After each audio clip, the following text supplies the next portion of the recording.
Juan capítulo 21.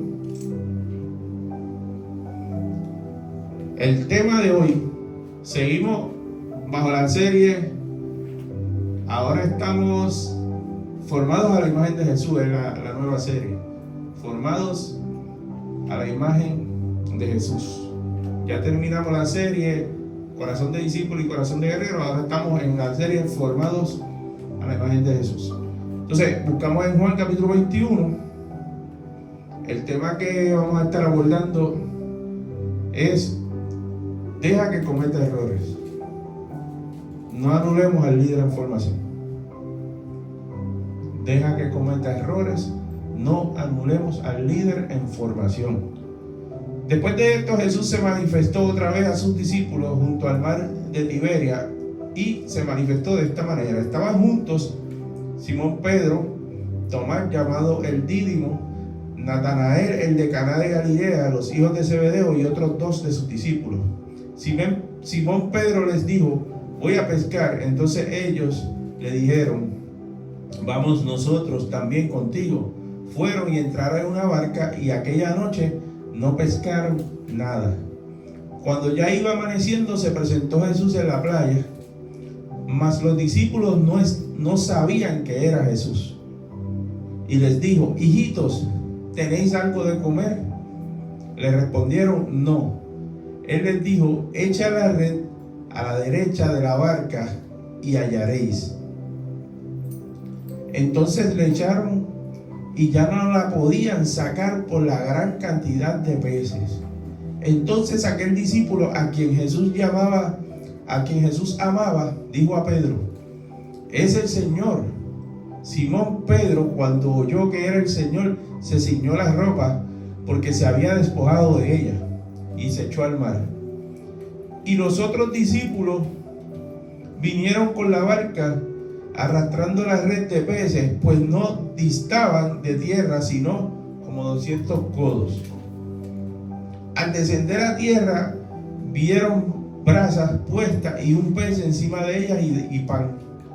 Jesús les dijo: traed de los peces que acabáis de pescar. Subió Simón Pedro y sacó la red a tierra llena de grandes peces, 153, y aun siendo tantos la red no se rompió. Les dijo Jesús: venid, comed. Y ninguno de los discípulos se atrevía a preguntarle: ¿tú quién eres?, sabiendo que era el Señor. Vino pues Jesús y tomó el pan y les dio, y asimismo del pescado. Esta era ya la tercera vez que Jesús se manifestaba a sus discípulos después de haber resucitado de los muertos. Cuando hubieron comido, Jesús dijo a Simón Pedro: Simón, hijo de Jonás, ¿me amas más que estos? Le respondió: sí, Señor, tú sabes que te amo. Él le dijo: apacienta mis corderos. Volvió a decirle la segunda vez: Simón, hijo de Jonás, ¿me amas? Pedro le respondió: sí, Señor, tú sabes que te amo. Le dijo: pastorea mis ovejas. Le dijo la tercera vez: Simón, hijo de Jonás, ¿me amas? Pedro se entristeció de que le dijese la tercera vez: ¿me amas? Y le respondió: Señor, tú lo sabes todo, tú sabes que te amo. Jesús le dijo: apacienta mis ovejas. De cierto te digo, cuando eras más joven te ceñía e ibas a donde querías, mas cuando ya seas viejo, extenderás tu mano y te ceñirá a otro, y te llevará a donde no quieras. Esto dijo dando a entender con qué muerte iba a glorificar a Dios, y dicho esto, añadió: sígueme. Amén. Dios utiliza los errores como parte del proceso de formación de sus líderes. La corrección divina no tiene como propósito destruir al creyente, sino transformarlo para cumplir su propósito. Vivimos en una generación donde se exige perfección inmediata. Si alguien falla, lo cancelamos. Si alguien se equivoca, lo descartamos. Sin embargo, las Escrituras muestran que Dios forma líderes imperfectos y los transforma mediante procesos, corrección y gracia. Uno de los discípulos que nosotros podemos muchas veces identificarnos con él cuando hablamos de cometer errores es Pedro. Pedro fue aquel discípulo que negó a Jesús 3 veces.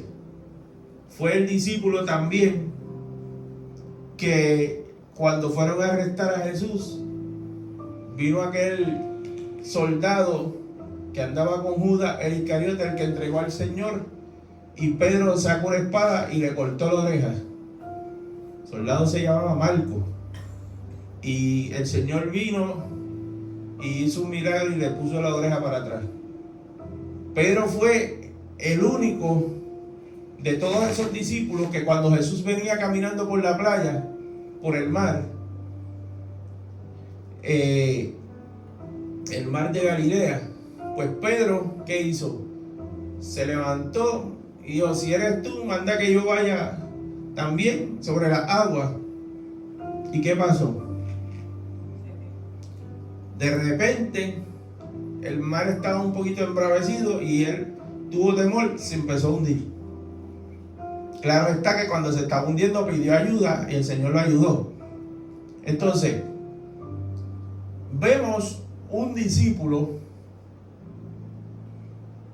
que en múltiples ocasiones se equivocaba.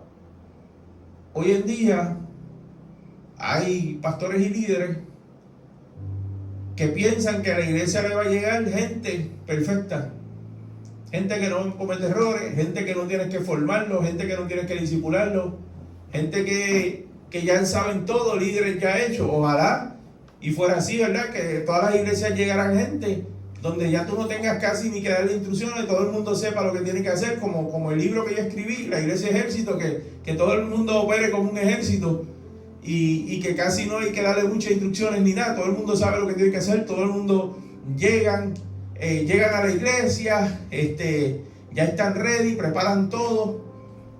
Eso es lo ideal, pero en el mundo que vivimos no es todo ideal. Hay que formar discípulos y los discípulos hay que cometer errores y el líder tiene que saber que eso va a ocurrir y dejarlo que cometa errores. Mira lo que voy a decirle: dejarlo que cometan errores, porque si tú le evitas que cometa el error, prácticamente lo estarías anulando o lo estarías frustrando. ¿Por qué? Porque los errores son necesarios. Un bebé que está tratando de caminar, tú tienes que dejarlo que se caiga,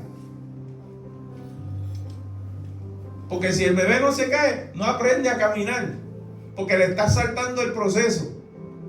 Y tú dices: no, es que el bebé se hace daño. Bueno, si tú crees que se va a hacer daño, pues ponle un piso de goma para que no se haga daño. Pero hay que dejarlo que intente, que gatee, que trate de caminar, que brinque, que salte. Díganme ustedes, imagínense que yo tengo un bebé, ya sea un hijo, un nieto, y entonces que yo le evite que corra, que yo le evite que camine, que yo le evite que brinque y salte, simplemente porque quiero protegerlo. Eso se llama sobreprotección.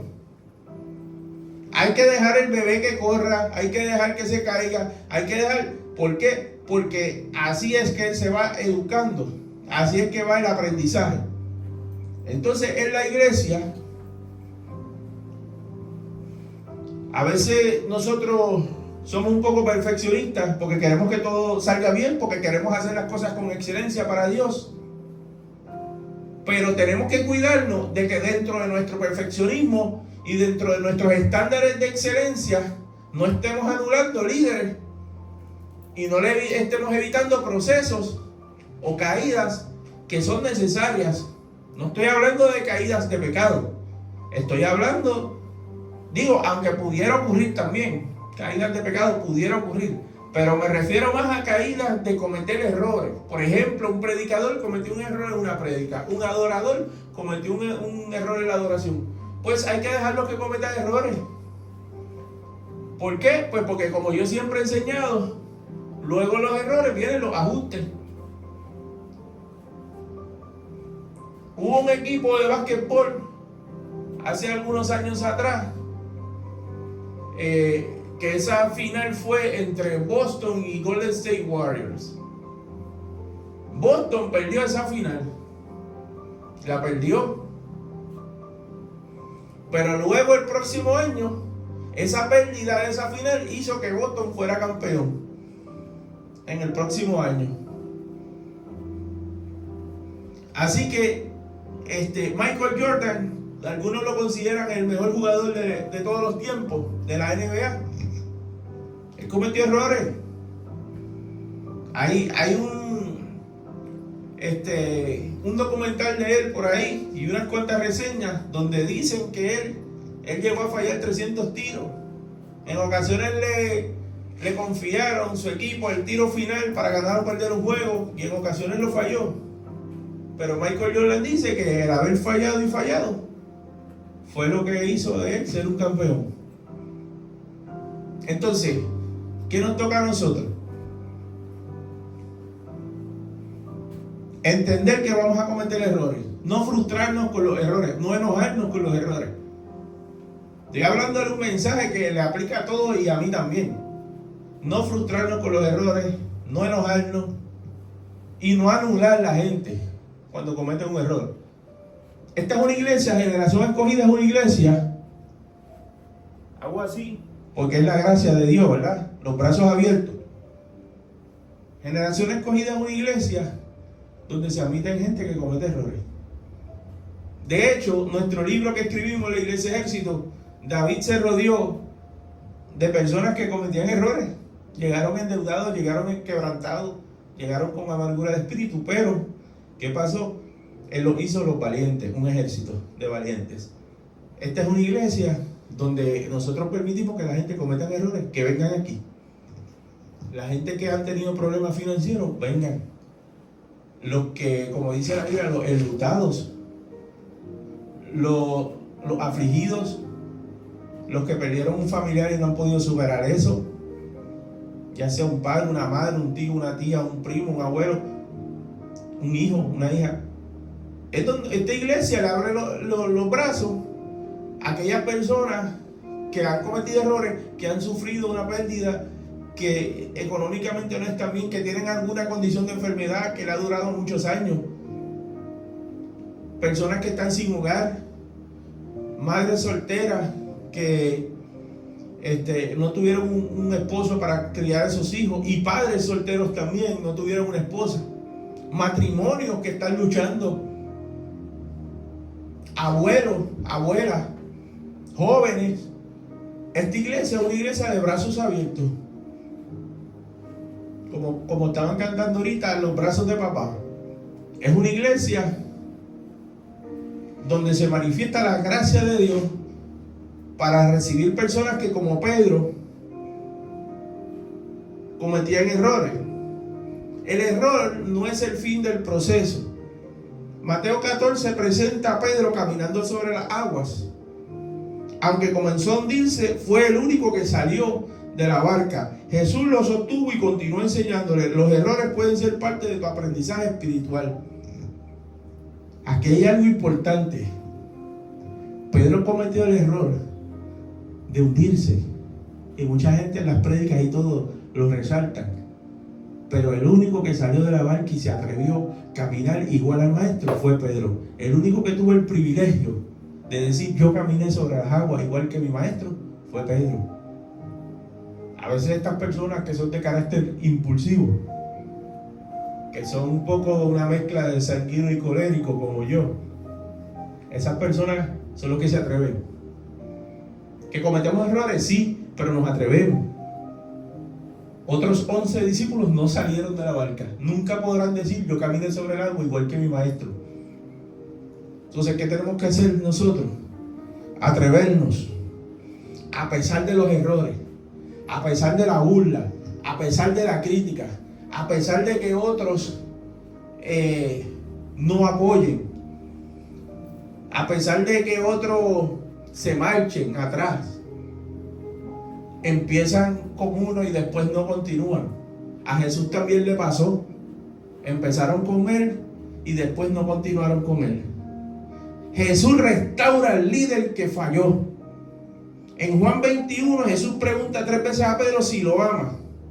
No comienza con acusaciones, sino con restauración. La gracia de Dios permite que el líder vuelva a levantarse y continúe su llamado. Esa gente que cometieron errores llegan donde Jesús y son restaurados.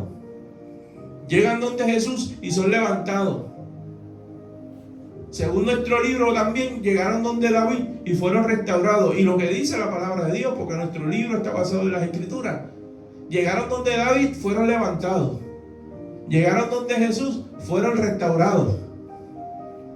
El líder que fracasó se convierte en el líder del avivamiento. Escucha eso. El líder que fracasó se convierte en el líder del avivamiento. En Pentecostés, Pedro predicó y miles llegaron a la fe. El mismo hombre que había negado a Cristo fue transformado por el Espíritu Santo y usado poderosamente para impactar generaciones. Aquel que lo negó 3 veces, aquel que se hundió en el agua, aquel que cortó la oreja del soldado, incluso fue reprendido por Jesús porque trató de reconvenirle cuando Jesús estaba diciendo de la muerte que él iba a tener. Dijo: no, que eso no acontezca. Y Jesús le dijo: aparte de mí, Satanás. Fue reprendido también. Pero ese que fue corregido, fue reprendido, fue formado, ese fue el líder del avivamiento pentecostal en el libro de los Hechos.